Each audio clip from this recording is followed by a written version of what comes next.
Hey guys, in this video, we're gonna catch up with you on what's been going on.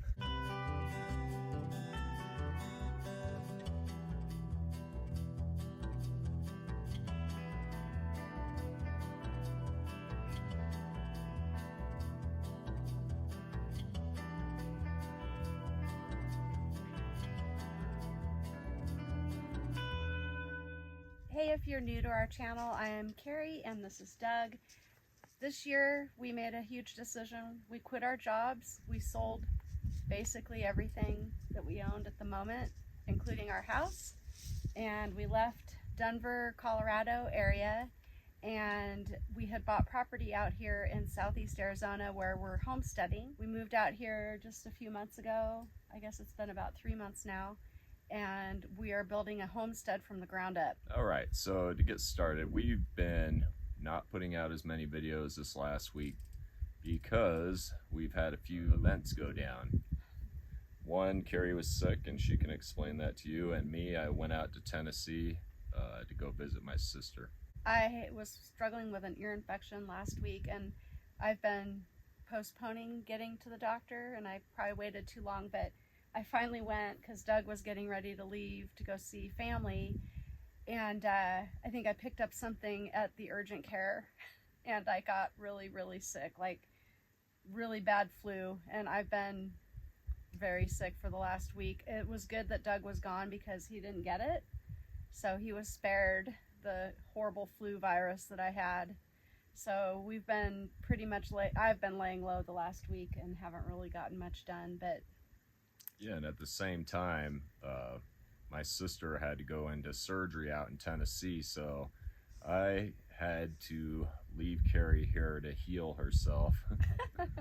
And I drove out to Tennessee, and I've been out there for about 6 days, and finally back and ready to get going on some work. But it wasn't just these two things that have been keeping us from doing videos, though, even though it would have been impossible for us to do videos. But the weather was kind of on the bad side for doing the grout for the stone work up there. yeah. So it was wet and muddy and getting very cold at night, and that's not a good mixture for working with lime especially. All right, so now that we're both back, Keri is doing good. Me, I'm kind of a little under the weather, but I'm not sick. But I'm not going to go up there and work today, that's for sure. Probably going to... What do you mean under the weather?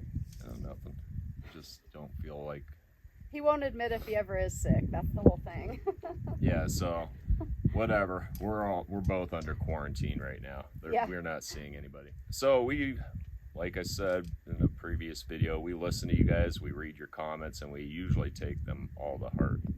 Maybe not a few of those, but but we had some comments mentioning, oh, did you have audio problems? I think it was my computer, but no, it could have been your audio, but it was definitely our audio. We intentionally did not want to talk in those two videos. We felt that the work that we were doing was pretty much for those who enjoy creativity. We were just showing off our artistic abilities, and we wanted to just roll, just showing us working, doing the stone and everything. It's kind of self-explanatory. 99% of you probably knew exactly what we were doing and why we were doing it. We could probably do a better job explaining things, though, which we just wanted to explain a little bit more about what we were doing with the chicken coop and how we started the foundation and why we're doing it the way we did it. I think we put it in the description in one of the videos, but I know sometimes those aren't always easy to find or read. So we just wanted to explain because we are building, you all know, most of you know, we're building earth bag with Hyperadobe earth bags. And traditionally, when a foundation is laid for a Hyperadobe earth bag structure, you would dig down below the frost line, and you would lay bags of gravel. It's a gravel or just mixture. Do a straight up gravel trench, yeah. Or a large stone trench. Yes, or a large stone trench.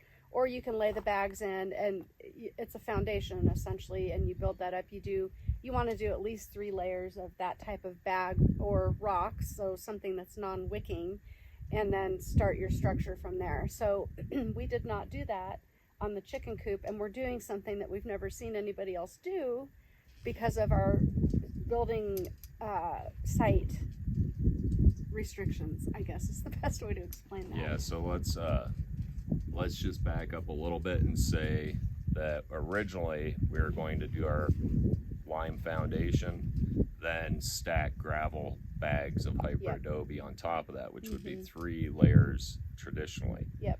However, we were trying to conceive how we were going to do this, how we were going to level it off, and it seemed like it would have been possible, but it would have been a challenge for sure, and probably we would have gotten done with work that day with very large migraines over and over trying to get that level. Well, and I think too, we decided that if we were going to use the foundation as a means to bring the structure to level, to build level from there, that we would be using a lot of bags. And they're not cheap. I mean, they're not like crazy expensive, but we just decided, oh, we have all this free rock. It was Doug's idea. He wakes up with these great ideas. And so that's what brought us to using rock for the foundation instead of the bags. Yeah, so in those last 2 videos, we just wanted to show you and not really explain what we were doing, because we just thought that you guys would kind of catch on what we were doing. So we did decide to do a stone foundation, which actually works out well because you can start out unlevel. It can be like a roller coaster foundation, but only the top layer of rocks actually matter, and that's where you're going to level it out. And then eventually it's going to be double walled, back filled in with gravel, large stone, and cement. And then I'll put sand in there to fill in all the porous areas to make it very rigid. And then we can go ahead and backfill all the inside of it with sand to bring it all up to level, and then we can start building with Hyperadobe. Yeah, and so that is why we're building on grade, which you normally wouldn't want to do anywhere, but our grade is solid rock.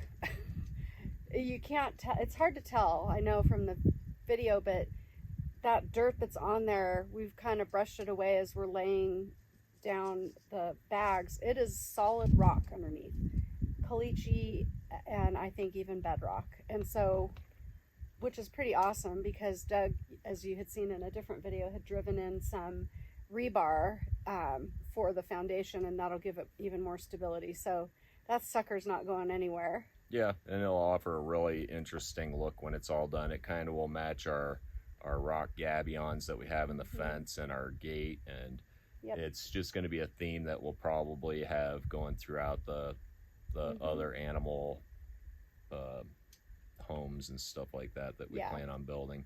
But and eventually, I don't want to get ahead of ourselves too much, but we're going to do kind of the same stone foundation for the chicken run actually, but it won't be as intense as this one, because this one actually has to hold the building up and keep it from toppling over and becoming the Tower of Pizza, right? Or Pisa.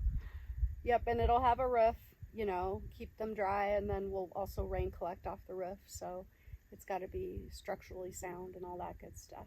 Yeah, so we're going to keep this video kind of short. Coming up, we'll probably continue working on that foundation. I probably won't work on that today. We won't work on it today. Maybe tomorrow we'll get started on that, which means that the videos will be delayed a little bit because we got to edit it and all that good stuff and then put it up. But there is also, you've been noticing all this footage that's been shown in the background while we've been talking. You probably figured it out. We got a new toy. It's a drone. I've had 2 of them and I crashed one and it doesn't live anymore. And then we got a new one to replace that, and I've actually broke it out of the bag. I've had it for a long time, like 6 months now, and I still haven't used it, but that's the imagery. That's how we're getting that footage now. And now I just got to practice, right? So we'll have more stable images. Yeah, for those of you that get drones and then just decide to fly it without reading the instructions, let that be a lesson to you. But he had a short glorious A life. very short, very, very short life. When I reincarnate that drone, I take out the SIM card and actually get its death footage, and maybe I'll put that in. But guys, this is probably it for today. Yeah. We just wanted to get one up now that I'm back from Tennessee, and we hope that you guys are around for the next video. Yeah. If we don't see you before Christmas, hope you all have a wonderful Christmas or whatever you celebrate, and a safe New Year's.